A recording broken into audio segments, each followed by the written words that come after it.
Bonjour à tous et à tous ceux qui font SPEMAT, bien évidemment. Alors cet exercice, c'est un exercice pour préparer le bac et j'ai choisi ici un exercice de 2002, Amérique du Nord. C'est un exercice sur l'écriture décimale, donc on va utiliser pas mal les théorèmes de Gauss. Vous allez voir. Ensuite, donc, on va étudier les divisibilités par 3, par 7, par 11. Et en partie B, une petite équation diophantinienne très classique. Un sujet, on va dire, accessible, en même temps assez intéressant, donc bon entraînement. Donc, on est parti. Alors, on considère un ensemble d'antinaturels qui s'écrivent en base 10 sous la forme ABBA, avec un barre au-dessus. Je vous rappellerai ce que c'est très rapidement. Et A, donc, c'est un chiffre supérieur ou égal à 2, et B, un chiffre quelconque. Voilà. On vous donne des exemples et on vous indique que les parties A et B peuvent être traitées séparément. On commence tout de suite par la partie A. Première question décomposée. 1001 en produit de facteurs premiers. Alors, 1001, c'est un nombre très connu en spécialité. On le rencontre très souvent. On sait qu'il est divisible par 11. D'ailleurs, le titre de la partie A, finalement, nous indique qu'on peut très bien tester 11. Alors sinon, petit rappel de cours, comment tester si un nombre est premier? Ça va être donc une recherche de primalité. Donc il y a un théorème dans le cours, une propriété, qui dit que si vous voulez savoir si 1001 est un nombre premier, ou s'il est décomposable, eh bien, vous étudiez sa racine carrée. Voilà, et on sait que si il a un facteur premier, ce facteur premier, eh bien, on peut en trouver un qui est plus petit ou égal à sa racine carrée. Donc on prend une calculatrice, on calcule la racine carrée, vous voyez, c'est à peu près 31,6. 31,6, donc on teste tous les nombres premiers qui sont inférieurs à 31. On teste tous les nombres premiers inférieurs ou égaux à 31. Si parmi ceux-là, il n'y a aucun qui divise 1001, 1001 est premier. Ici, on vous dit, on va dire la question vous invite à penser qu'il y en a, donc on va en trouver. On essaye donc 2, 3, 5, tous les nombres premiers. D'ailleurs, on vous les rappelle en fin de liste, en fin de sujet. Voilà, je mets cette remarque en bas, nota bene, donc NB, petite remarque, liste des nombres premiers inférieurs à 40 et on vous les donne. Donc on essaye la machine. Alors comment on peut essayer ça la machine rapidement sans faire toutes les divisions? Moi je vous conseille, vous allez dans menu, vous allez faire un tableau de valeurs, vous allez voir ça va très très vite. Et comme fonction vous tapez 1001 divisé par Y, enfin par X. Ici, voilà. Et vous faites donc un tableau qui va de 0, alors ici de 1 parce qu'on va diviser par jusqu'à 31. Voilà, avec un pas de 1, vous faites le tableau et vous regardez quand est-ce que vous avez ici une division entière. Donc là, on voit, ça passe toujours pas. Ah, on a 7, donc 7, ça va marcher. On peut même continuer à la rigueur 7, 11, vous voyez. 7, 11, 13, donc a priori, on va vérifier, mais donc déjà, 7 divise 1001, donc vous faites 1001 divisé par 13, et après, par 7, et après, vous trouverez toute la décomposition. Donc on remarque que 7 divise 1001 et aussi rapidement 11 divise 1001. Et quand vous regardez 1001 divisé par 7 puis par 11, ça fait 13. D'accord? Donc 1001 vaut 7 fois 11 fois 13. Alors, le jour d'un examen, comme il y a pas, on ne vous demande pas de méthode, vous pouvez répondre directement ça en disant à la calculatrice. Moi, je vous explique ici les théorèmes qu'il y a dans le cours, les propriétés qui sont sous-jacentes. Mais ici, vous voyez qu'on ne vous demande pas de justifier. Quasiment, vous donnez le résultat direct et vous passez à la suite. Voilà. Question donc suivante. Oui, on peut aussi dire que 1001 c'est un nombre important parce que vous voyez, modulo 7, modulo 11 ou modulo 13, eh bien 1001, vous voyez, ça vaut combien? Eh bien ça vaut 0. Ça veut dire que 1000 vaut moins 1, modulo 7, 11 et 13. Ça peut servir pour quelques critères, par séparation ou par paquet de 1000, donc ça, si vous avez vu ça en cours des petits exemples, ça doit vous rappeler quelque chose.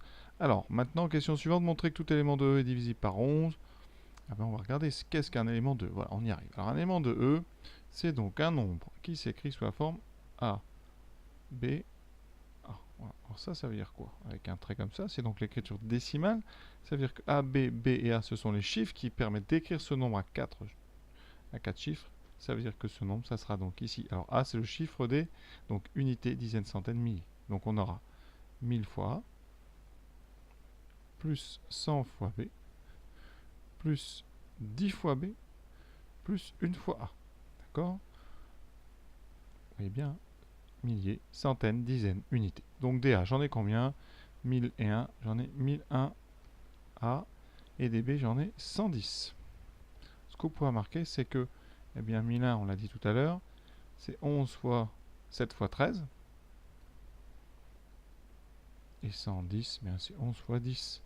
Donc on peut tout à fait factoriser par 11, ce qui fera 7 fois 13a plus 10b.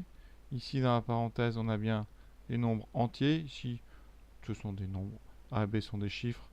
Donc ça veut dire que sont A et B, on peut considérer dans le calcul des nombres ici, donc plus grand que 0, donc positif. Donc ça appartient à n.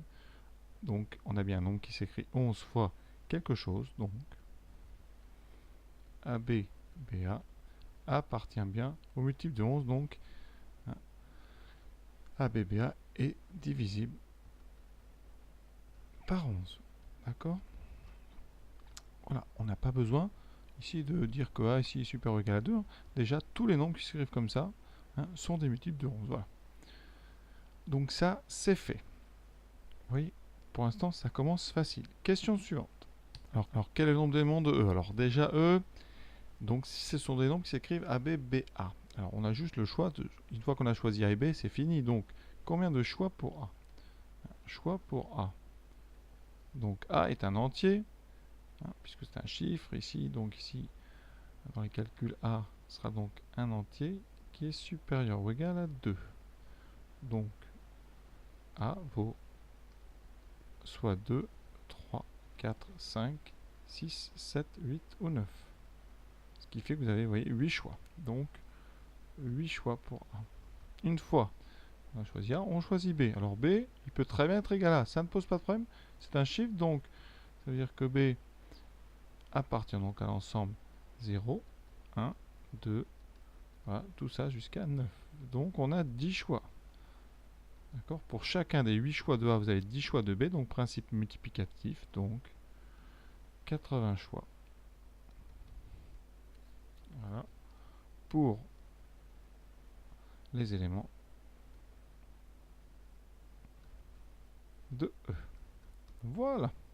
Jusque là, vous voyez, ça roule. B, quel est le nombre d'éléments de E qui ne sont ni divisibles par 2 ni par 5? Alors, un nombre est divisé par 2, ça veut dire, comment on peut reconnaître ça? C'est que c'est un nombre pair, évidemment, donc il finit par 0, 2, 4, 6 ou 8. Ça veut dire qu'ici, on ne veut pas un nombre divisible par 2, donc A doit donc appartenir à quoi? Alors, A ne peut pas valoir, donc on a dit 1. D'accord, j'avais mis la liste tout à l'heure, donc le minimum, ce sera 3, puis 5, 7 et 9. D'accord? Ensuite, ça, c'est si A donc appartient à ça, alors A, B, BA n'est pas divisible par 2. Ça veut dire que c'est un nombre impair. Ensuite, si on veut un nombre qui n'est pas divisible par 5, donc eh bien, il ne faut pas qu'il finisse par 0 ou 5. Donc, si on veut ni divisible ni par 2 ni par 5, qu'est-ce qu'il va falloir faire? Et bien, dans votre liste, il faut enlever 5. C'est le seul qui, parce que les multiples de 5, donc je répète, finissent par 0 ou 5. Là, vous avez une fin du nombre 3, 5, 7 ou 9. Donc, eh bien, alors, ça veut dire que A appartient à 3, 7 ou 9. Pour B, on a tous les choix possibles. Donc, toujours 10 choix pour B. Ça veut dire qu'on a 3 fois 10. Donc, cette fois-ci, on n'a plus que 30 choix. D'accord? 30 possibilités. Alors maintenant, on passe aux questions un petit peu plus difficiles. Alors, soit un élément de E qui s'écrit donc sous la forme ABBA. Peut-être première question ici, 3A. Montrer que n est divisé par 3, ça équivaut à, donc là, une équivalence. Donc on aura réciproque à faire, ou alors il faudra raisonner tout de suite par équivalence. Il faut montrer que n divisé par 3 équivaut à A plus B divisé par 3. Donc, eh bien, on va regarder. Comment traduire que n est divisible par 3? N est divisible par 3. Ça, une équivalence, c'est que la somme des chiffres qui le composent, la somme de ces chiffres est un multiple de 3. La somme de ces chiffres égale à 0 modulo 3. On va faire des concurrences, ce sera facile à rédiger. Donc ici, ces chiffres, vous les connaissez, il s'écrit ABBA. Donc A plus B plus B plus A doit être égal à 0 modulo 3. Alors, pour l'instant, on est encore bon, on est sur des équivalences. Ici, on a quoi? eh bien on a 2 fois A et 2 fois B. Donc on a 2 fois A plus B, qui vaut donc 0 modulo 3. Voilà, ça c'est pas mal. Alors, est-ce qu'on peut en déduire que B est divisible, que A plus B est divisible par 3? Alors moi je vous conseille déjà de, de revenir à une écriture avec des cas. Donc ça veut dire qu'on a, pour l'instant, donc ici je suis toujours par des équivalences, ça veut dire qu'il existe un nombre k appartenant à z, tel que 2 fois a plus b est égal à donc 3 fois k. Alors, a plus b étant positif, on peut considérer même k un entier, ici, naturel. Alors, qu'est-ce qu'on peut faire de ça? Là, par contre, on a ici un multiple de 2 à gauche, un multiple de 3 à droite. On a du Gauss ici qui est caché, vous voyez. On a donc quoi? Eh bien, 3 va diviser 2 fois A plus B. 3 divise 2 fois A plus B, d'après cette écriture. Et ensuite, on sait que 3 et 2 sont premiers. On écrit 3 et 2, le PGCD voit ça. Mais qu'est-ce qu'on sait? Eh d'après le théorème de Gauss, eh bien 3 divise donc forcément A plus B. 3 divise A plus B. Le petit problème de ce raisonnement, c'est que c'est un raisonnement, quand on utilise Gauss, c'est une implication. Et nous, on doit démontrer une équivalence. Donc là, on a fait de gauche à droite. Maintenant, il va falloir faire de droite à gauche. Alors, supposons donc que A plus B est divisible par 3. D'accord? Donc, si A plus B donc, est divisible par 3, alors on peut réutiliser notre équivalence. Celle-là, elle est valable. Ça veut dire donc 2 fois A plus B, c'est donc égal à 2 fois 0, modulo 3. Ça fait donc 0 modulo 3. Et donc, par équivalence, et donc, eh bien, n est divisible, n est divisible par 3. D'ailleurs, ici au début, j'avais oublié par 3.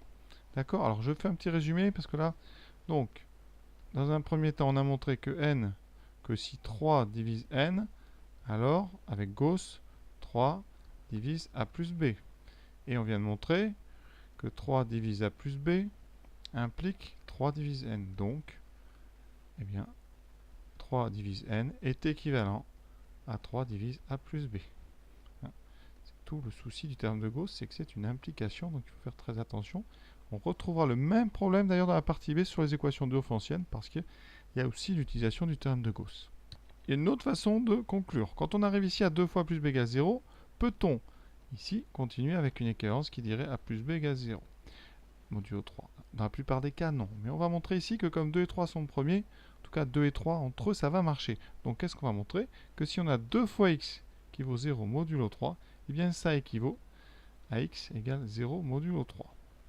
Alors déjà, première chose, si x égale 0 modulo 3, pas de problème, alors 2 fois x vaut 0. Ça, c'est évident dans ce sens-là.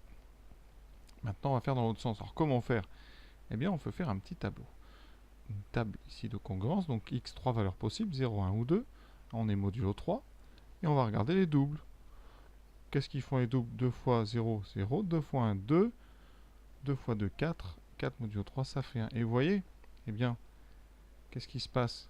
Eh bien, quand 2x égale 0, eh bien, le modulo 3, forcément, eh bien, c'est qu'on était dans le cas où x était égal à 0 modulo 3. Donc ici, eh bien, cette méthode, elle vous permet d'éviter le recours au théorème de Gauss ici, et vous avez une équivalence.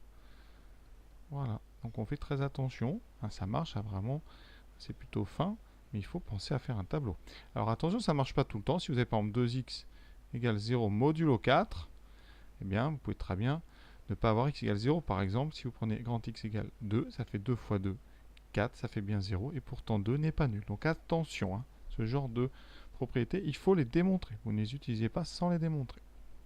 Maintenant, on va montrer une deuxième propriété, n divisé par 7 équivaut, toujours une équivalence, à b divisé par 7. Alors je vous rappelle que n, on l'a déjà décomposé tout à l'heure, donc je réécris. Donc on part de quoi? Donc 7 divise n. 7 divise n, ça veut dire que 7 divise, donc 7 fois 11 fois 13a, plus 11 fois 10b. Voilà. Donc nous, eh bien, on va partir de ça. Parce que ça, c'est intéressant. On va prendre des congruences. Donc, on va se mettre modulo 7. Ça permet de rédiger facilement. Modulo 7, qu'est-ce que ça veut dire? Eh bien, ici, 7 vaut 0. Donc, ça équivaut à dire que 11 fois 10b est égal à 0 modulo 7. Ouais, et là, eh bien, on est sur un exercice un petit peu similaire à tout à l'heure.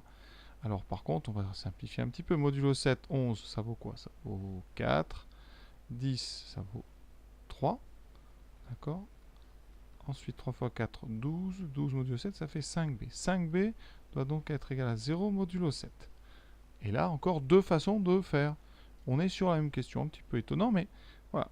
Alors, première méthode, hein, on va repasser par Gauss. Ça veut dire qu'ici, hein, on a donc, par implication, là on est donc, si 5b est égal à 0 modulo 7, ça veut dire qu'il existe un nombre k appartenant à z. Hein, d'accord? Alors, je vais réexpliquer. Donc ça, ici, pour l'instant, c'est une équivalence, telle que 5b s'écrit 7 fois k. Mais d'après le théorème de Gauss, donc 7 divise 5b, 7 et 5 sont premiers. Donc Gauss nous dit quoi? Il nous dit que dans ces cas-là, c'est une implication. Eh bien, ça veut dire que 7 eh bien, va diviser b. Et c'est ce qu'on voulait montrer. Mais c'est une implication. Et donc on doit faire la réciproque. Réciproque, très simple à faire. Si b donc, est égal à 0 modulo 7, ça veut dire que si 7 divise b, alors on a 5b qui vaut bien 0. Et donc en remontant cette équivalence, on arrive à eh bien, 7 divisé n. Donc ça c'est bon. C'est la même chose qu'on vient de faire, hein, d'accord? On peut aussi encore bien faire le tableau que j'ai fait tout à l'heure, sauf qu'ici on va le faire modulo 7. Voilà, modulo 7, donc on a cette colonne. Donc si x égale 0, 5x vaut 0, ça va nous intéresser. Si x vaut 1, 5x vaut 5, ça fait 10, modulo 7 ça fera donc 10, ça fait 3. 3 fois 5, 15, modulo 7 ça fait 1. Donc 5 fois 4, 20, ça fait moins 1, donc ça fait 6. 5 fois 5, 25. 25, c'est 21 plus 4. 5 fois 6, 30. C'est 28 plus 2. Oui. Eh bien, qu'est-ce qu'on a? Effectivement, eh bien, 5x est égal à 0 modulo 7. Ça implique bien que x est égal à 0 modulo 7. Encore une fois, ça marche parce que 5 et 7 sont premiers entre eux. Faites attention à ne pas généraliser cette propriété. Donc ici, vous voyez, on a bien l'équivalence avec ici b égale 0 modulo 7. Voilà une façon de faire assez jolie, hein. Voilà pour nos deux questions avec les équivalences. Dernière question de cette partie, une sorte de bilan. Tout ce qu'on a fait, déduire des questions précédentes, le nombre d'éléments qui admettent 11 comme plus petit facteur premier. Ça veut dire que si 11 est le plus petit, ça implique déjà que votre nombre, donc on va l'appeler n, ça veut dire que n n'est pas divisible par 3, 5, 7. Alors les autres nombres premiers, mais il n'y en a pas d'autres. Hein. Ça va être, pardon, 2, 3, 5, 7. Voilà, c'est les 4 nombres premiers plus petits que 11. Donc, on va utiliser la question 3a. Alors nous, on avait des divisibilités. Ici, on a des non-divisibilités. On va faire des contraposés. Ça veut dire que n, comme par équivalence, si n divisé par 3 équivaut à plus b divisible par 3, ça veut dire que n non divisible par 3 équivaut à plus b non divisible par 3. Donc, ça veut dire qu'ici, première chose, comme n n'est pas divisible donc par 3, qu'est-ce qu'on peut faire? Alors, on va commencer par 2 déjà. Donc par 2, qu'est-ce qu'on avait dit? Ça veut dire déjà que A appartient donc à 3, ici 5, 7 ou 9. Déjà, voilà, ça c'est les choses. Ensuite, on va regarder par 3. C'est la propriété 3, mais je prends la négation. Ça veut dire que 3 ne divise pas n, ça équivaut à 3 ne divise pas a plus b. Ça nous servira. D'accord. Ensuite, la division par 5. Qu'est-ce qu'on a dit déjà? Par 5, on résume à, eh bien, ici, maintenant, si on groupe, je vais les grouper ici plutôt, si on rajoute non divisible par 5, vous aurez A qui appartient à 3, 7 et 9. Déjà, vous voyez, ça commence à en éliminer. Voilà, j'ai représenté un petit peu mieux. Donc 2 ne divise pas n, voilà. Ensuite, 5 ne divise pas n. 3 ne divise pas n, ça vous donne 3 ne divise pas a plus b. Maintenant, 3b, on prend la négation. Donc 7 ne divise pas n, on a dit que ça voulait dire que, donc négation, 7 ne divise pas b. Alors comme b c'est un nombre entre 0 et 9, eh bien ça veut dire que ça va exclure quoi? C'est que b est différent. Et les seuls nombres ici qui peuvent être divisés par 7, c'est quoi? C'est 7 et c'est 0. Donc vous devez enlever 0 et 7. Alors maintenant, on va tout tester. On a 3 possibilités pour A. On va regarder les nombres qui commencent par A. Donc vous avez 3, 3. Donc c'est des nombres qui commencent, qui finissent par 3. Ici, qu'est-ce qu'on peut mettre? Déjà, on doit mettre ici un nombre qui n'est pas 0, qui n'est pas 7. Si on met un 1, est-ce que ça marche? 3 plus 1 fait 4, ça veut dire que A plus B vaut 4. 3 ne divise pas 4, donc ça c'est bon. Toutes les conditions sont remplies. On continue. Si on met un 2, 3 plus 2 fera 5, c'est bon.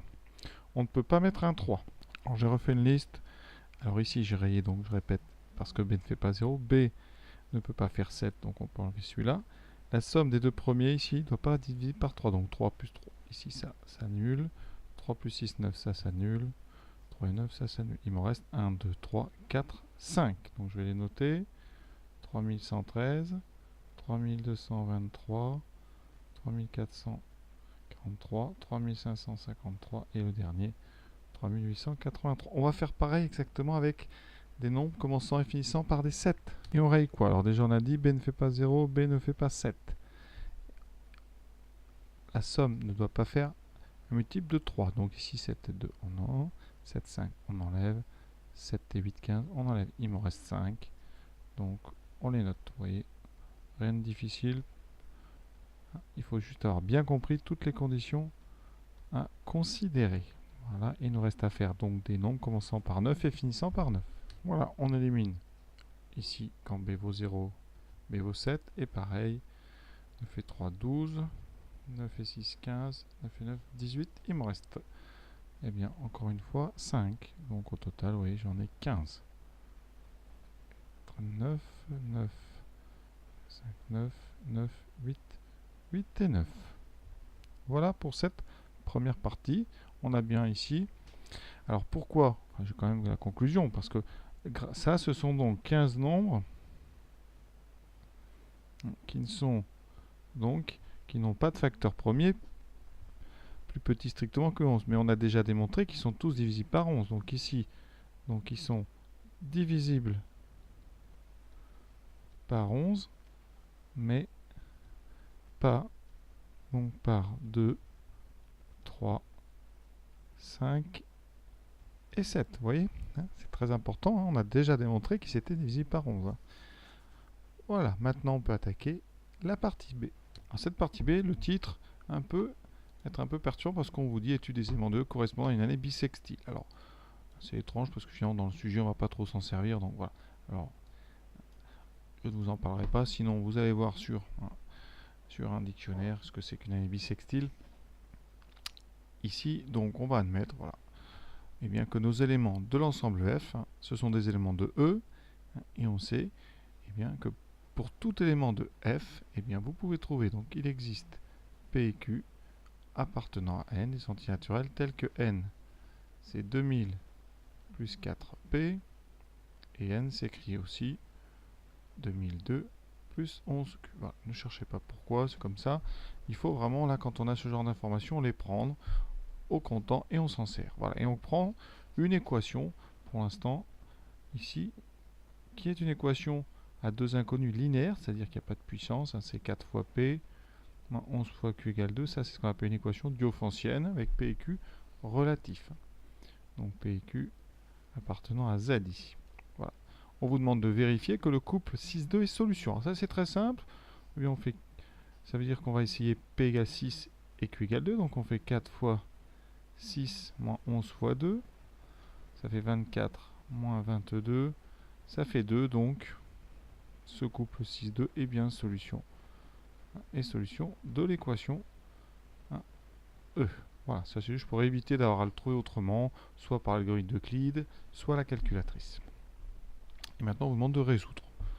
Résoudre une équation diophantienne, ce programme, vous devez savoir faire ça, hein, c'est vraiment du grand classique. Alors pour résoudre ça, on part du fait, donc on dit, hein, si P et Q solution de E, alors, qu'est-ce qu'on a? On sait que 4P moins 11Q est égal à 2. Or, 6, 2 est solution, donc 4 fois 6 moins 11 fois 2 est aussi égal à 2. D'accord? On fait la soustraction de ces deux. Donc, et c'est une implication, 4 fois P moins 6 moins 11 fois Q moins 2 est égal à 0. Ça veut dire que 4P moins 6 est égal à 11 fois Q moins 2. Ça, c'est une équation, on dit, de type gaussienne. 4 et 11 sont premiers, on va pouvoir en sortir quelque chose. Et ce qu'on en sort, eh bien, on va dire quoi? 4 divise 11Q moins 2. D'accord? Puisque 11Q moins 2, c'est écrit 4 fois quelque chose. 4 et 11 sont premiers, donc 4, le PGCD, ça c'est le symbole de PGCD. 4 et 11 ont comme PGCD 1. D'après Gauss, le théorème de Gauss, ça veut dire que bien 4 divise forcément Q-2. Et donc, il existe un nombre, alors ici je vais prendre K appartenant à Z, un antiratif tel que, eh bien Q-2, c'est 4 fois K. D'accord? Ça maintenant, je le reporte dans l'équation. Donc, vous voyez, 4P moins 6, c'était 11 fois Q-2, c'est donc 11 fois 4K. On divise par 4, P moins 6 est égal à 11 fois 4. Est donc égal à, pardon, les 4 ont été simplifiés, est égal à 11 fois K. On en déduit donc les valeurs en fonction de K, de Q et de P. Ça veut dire que donc, il existe un nombre K appartenant à Z, tel que P s'écrive donc 6 plus 11K, et Q s'écrit 2 plus 4K. Voilà pour la première phase de notre démonstration. Maintenant, on fait ce qu'on appelle la réciproque. Ce qu'on fait, c'est qu'on va montrer que, quel que soit K appartenant à Z, eh bien le couple 6 plus 11K, 2 plus 4K est solution de E. D'accord? Pour ça, on remplace, ça va très vite. On fait donc 4 fois 6 plus 11K, moins 11 fois 2 plus 4K. On développe. 4 fois 6, 24, plus 44K, moins 22, moins 11 fois 4, 44K. Les K disparaissent. 24 moins 22, ça fait 2. Donc, c'est bon. Ça veut dire que vous avez fait la réciproque. Donc, les solutions de E sont exactement, alors on rajoute exactement pour bien insister, sont exactement les couples qui s'écrivent 6 plus 11K, 2 plus 4K, K appartenant à Z. Voilà, on a donc résolu notre équation E, grand classique, ça à connaître par cœur. Alors maintenant, on doit dire quelque chose sur N. Alors qu'est-ce qu'on sait? On a dit il existe P et Q, appartenant à N, tel que N c'est 2000 plus 4P, et en même temps N c'est 2002 plus 11Q. Ça veut dire que donc, par conséquent, si vous égalisez ces deux choses-là, 2000 plus 4P va être égal à 2002 plus 11Q. Si vous transformez, eh bien 4P moins 11Q va donc être égal à 2002 moins 2000. Ça fait 2. Voilà. Donc, eh bien, ça veut dire que le couple PQ est solution de l'équation E. D'accord? Et donc, puisqu'il est solution, d'après ce qu'on vient de dire, il existe un nombre K appartenant, alors ça sera Z ici pour nous, tel que, eh bien, P s'écrit 6 plus 11 K, et Q s'écrit 2 plus 4K. On reporte ça dans la deuxième équation, enfin dans 2000 plus 4P, donc N, il s'écrit comment? 2000 plus 4 fois P, plus donc 4 fois 6 plus 11 K, je développe, 2000 plus 4 fois 6, 24, 2024, plus 4 fois 11, 44, K, K appartenant à Z. On a directement ce qu'on voulait. D'accord? On a bien, pour tout entier de N, pour tout entier N de F, une écriture sous la forme demandée. Alors, je rappelle que F, il est inclus dans E. D'accord? Et E implique que le nombre A, qui était au début, est supérieur ou égal à 2.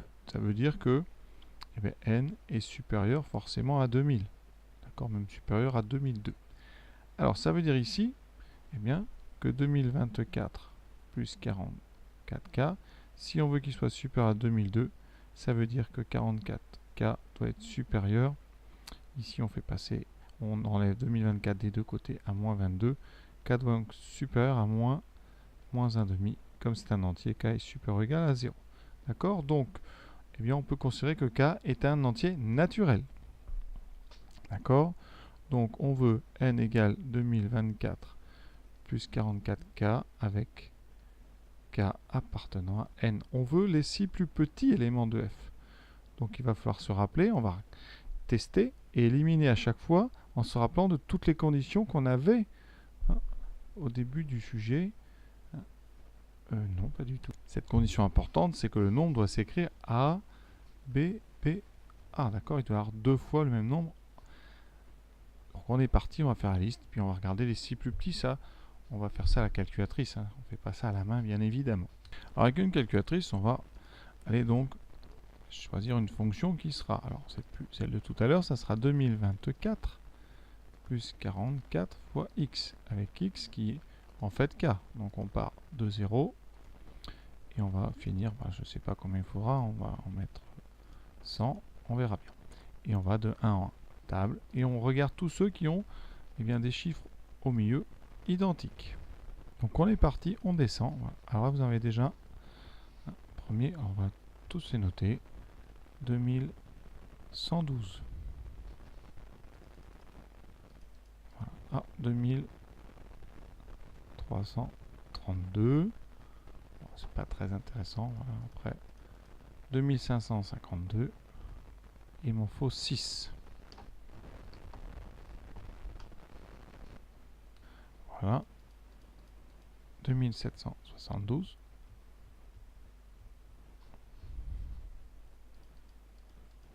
« 2992, bah écoutez, jusque là, ça se déroule plutôt bien. Voilà. Le suivant, est-ce qu'on va le trouver? Ah, il y en a un petit peu plus espacé. Voilà. Là, normalement, on commence à paniquer, on se dit, oui, ah, sauvé, 4004. Voilà. Alors, si on nous avait demandé 7, juste par curiosité, est-ce qu'il y en a d'autres? Ah oui, 4224, oui, il y en a quand même régulièrement. Voilà, 4444, celui-là, il est joli.